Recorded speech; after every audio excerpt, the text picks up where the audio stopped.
дараагийн бичлэгтээ тавтаа морил. За би ингээд 2 сарын 12-ны бүтэн сарны тухай бичлэгээ та бүхэндээ хүргэж जैन. Тэгээд 2 сарын 12-ны энэ бүтэн сар маань болохоор ерөнхийдөө 25 градуст ингэж үүсэж байгаа. Тэгээд дэлхийгээс хамгийн тийм нөгөө алслагдсан хэсэгт гарч байгаа учраас яг хуу харагдахтаа бол маш жижигхэн ингэж харагдана гэж үзэж байгаа юм билээ. Тэгээд 2 сарын 12-ны Японы цагаар оройны 22 цаг 53 минут юм уу 54 минут яг тэр үед бол ингээд бүтэн болж харагдах юм байлээ. Тэгээд тэр үеэр нь та бүхэн маань бас ямар одоо бодолтой те сарныхаа одоо энергийг ингэж ашиглах вэ гэдгээ бас бодоод үзээрэй. Тэгээд бүтэн сар нь ер нь бол ингээд шин сарнаас үүсч те ирсэн ямар нэг зүйлийг одоо гадагшлуулах тийм цаг үе гэж үздэг юм байна л да. Тэгээд одоо юуг дүүргэж, юуг одоо үүсгэж, ямар зүйлийг одоо гадагшлуулах вэ гэхээр одоо жишээ нь 2 сарын 12-ны бүтэн сар те 1 сарын 29-ний нөгөө шин сарны гол энерги яг энэ бас маргаашийн тэр сарны бүтэн сарны энергитэй давхцаж байгаа юм билэ. Тэгээд ерөнхийдөө бол бас гол хэлэх гээд байгаа зүйл нь болохоор өөрлөгөө анхаар гэж хэлж байгаа. Яриан дунд маань бас давхцах зүйлүүд байж иж магадгүй. Яг энэ удаа ч гэсэн бас өөрлөгөө ингээ шикари шүүчүүштэй гэж маш сайн анхаарч өгөх хэрэгтэй гэдэг маань бас гол санаа нь явж байгаа юм билэ. Тэгээд яагаад одоо тэгж өөрлөгөө анхаар гэдгийг голчлоод байгаа вэ гэхээр бидний одоо эргэн тойрны юмс үзэгдэл одоо хүн орчин тойрон тий бүх зүйл ингээд өдөр цаг минутанд өөрчлөлт явагдаж хувьсаж байж идэг.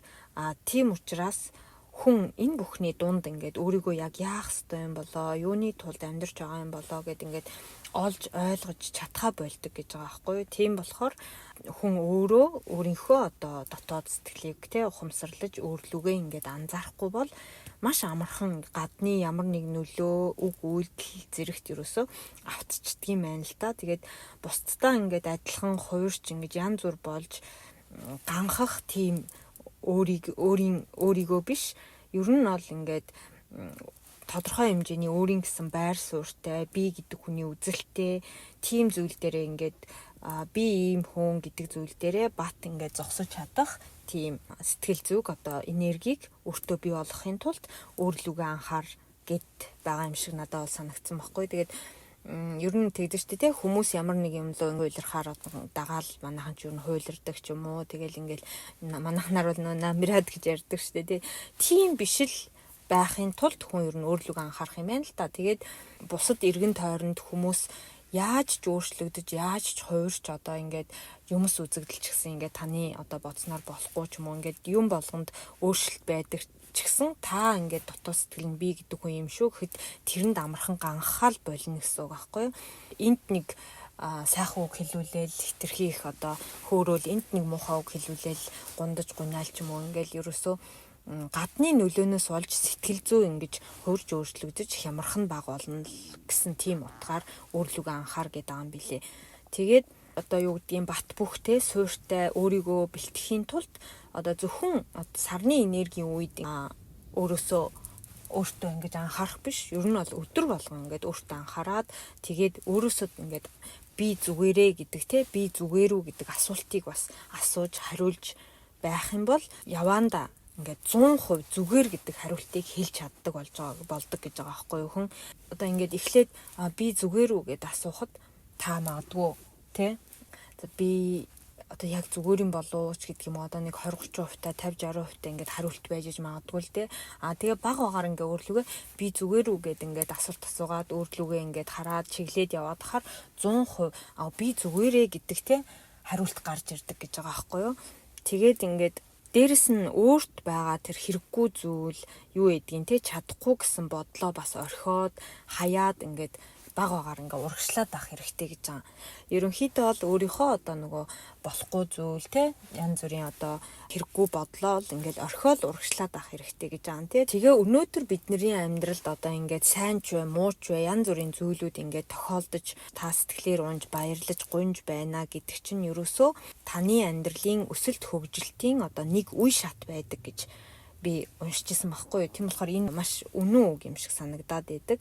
Тэгээд гаднаас ингээд аз жаргалыг шаардах ч юм уу тий гаднаас ингээд зөв бурууг хайх биш өөрийнхөө дотор одоо тэр бүгдийг бий болгож чаддаг болохын тулд өөрлөгөө ерөнхийдөө бол фокуслаараа гэд өөрлөгөө ерөнхийдөө анхаараараа гэд байгаа юм байна. Тэгээд сарны энергийн үед танд хэрэгтэй мэдээллийг үг үсэг яриа одоо юу гэдгийг одоо эргэн тойронд явж байгаа янз бүрийн зүйлүүдээс ингээд ер нь бол өгж идэг гинэ. Тэгэхээр та бас өөртөө хэрэгтэй мэдээллийг гадуур явахтаа ч юм уу хүний ярианаас ч юм уу ингээ үг үсэг тоо янз бүрийн зүйлээс ингээд анхаарад ингээд өөртөө бас аваад ийм зүйлийг надад хэлэх гээд байгаа юм болов гэдэг санааг ч гэсэн бас авбал боломжтой үе гэж байгаа байхгүй. Тэгээд өөрт байгаа одоо ур чадвар мэдрэмжийг ч гэсэн чөлөөтөө ингээд хэрэгжүүлж хэрэглэхэд дэмжлэг болж өгөх тийм энерги явагдаж идэг учраас сарны энергийн үед тийм үедээ ямар ч одоо бусдын нөлөө янз бүрийн эмдхий тавталгүйгээр би бол би гэсэн бодол өөртөө ингээ бий болгоод гаднаас ямар нэг зүйл шаардаж хайж ингэж хамаарахгүйгээр гол нь өөртөө ихтэй байж өөрт байгаа одоо ур чадвар юу гэдгийг авьяас хийхийг хүссэн зүйлээ ингээд хэрэгжүүлэхэд л анхаараараа гэдэг. Тэгэд өөрийгөө сонсож эргэн тойрноосоо одоо танд өгөх гэсэн одоо тэр зөв зүйтэй мессежийг л анзаарч үйлдэл болгоорой. Тэг хэрэгтэй юмаа гэсэн тийм зүйлүүд бас бичигдсэн байлээ.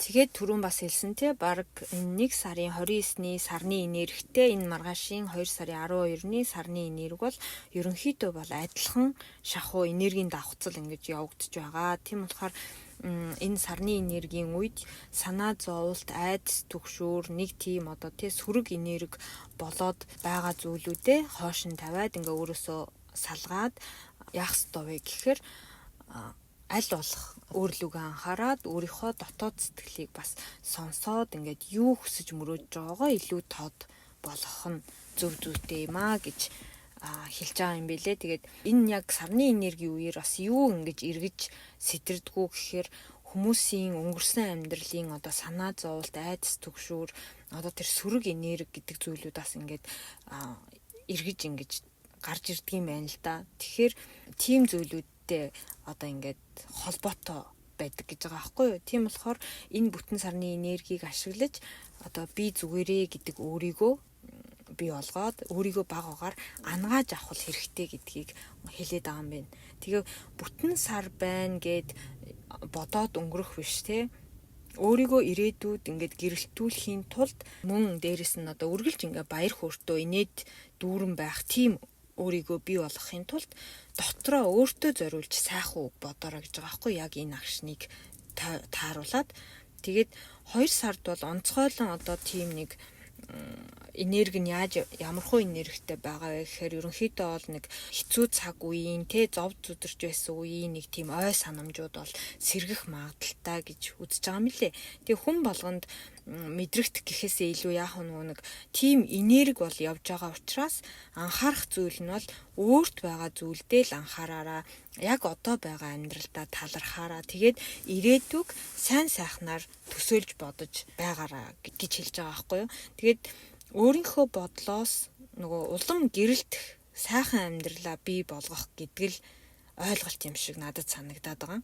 Таны өөрийн бодож байгаа бодлоос дараагийн одоо өөрийнхөө ирээдүйн сайхан амьдралыг бий болгох тийм л одоо гоё энергийг өөртөө бий болгоорой гэсэн ойлголт юм. Сарны энергийг авангаа тэгээд ингээд гүнзгий амьсгаа аваад сайхан зүйл бодоод төсөөлөө гол нь одоо зөөлөн ингэж гуйж хүсэх хэрэгтэй юм байна л да. Одоо хүчлэх биш тэрийг бас сайн анхаарч явах хэрэгтэй гэж хэлж байгаа юм билэ. Тэгээд та бүхэн маань өөртөө хэлж өгдөг одоо тийм үг үйлдэлтэй болоод өөрийнхөө хүслийг сэтгэлдээ бодож ингэж уншиж хэлж өгвөл бас зүгээр ахаа гэж бодоод богинохон ч гэсэн бас энэ 2 сарын 12-ны одоо сарны энерги бол ерөнхийдөө ийм одоо энергийн давтамжтай юм билээ шүү гэдгийг бас товчхон оруулахыг хичээлээ. Тэгээд бичлэгийг маань үргэлж сонсдог та бүхэндээ маш их баярлалаа. Тэгээд дараагийнхаа бичлэгээр дахин уулзцгаая.